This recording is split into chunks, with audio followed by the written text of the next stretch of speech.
2025 থেকে 2039 সালে যেসব শিশুর জন্ম হবে তাদের বলা হবে বিটা প্রজন্ম।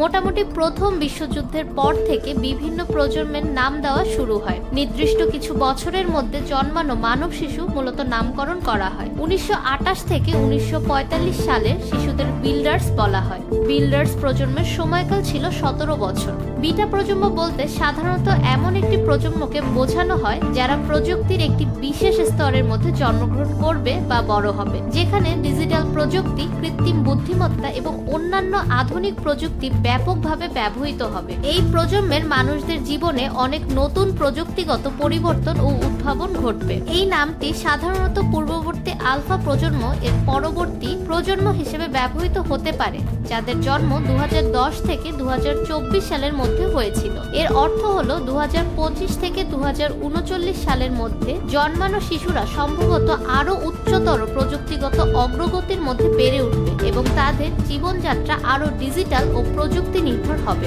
বিটা প্রজন্ম নামের পেছনে যে ধারণা থাকতে পারে তা হচ্ছে তারা এক ধরনের পরীক্ষামূলক বা প্রাথমিক পর্যায়ের প্রজন্ম হতে পারে, যেহেতু বিটা সংস্করণ সাধারণত কোনো প্রযুক্তির পরীক্ষামূলক বা উন্নয়নশীল সংস্করণকে বোঝায়। এই শিশুরা এমন একটি পৃথিবীতে বড় হবে যেখানে প্রযুক্তি হবে জীবনের একটি গুরুত্বপূর্ণ অংশ। কৃত্রিম বুদ্ধিমত্তা জেনারেশন বিটার জীবনে আরও প্রভাব ফেলবে। ফাহমিদা বিনতে আনোয়ার, নিরপেক্ষ নিউজ ডেস্ক, ঢাকা।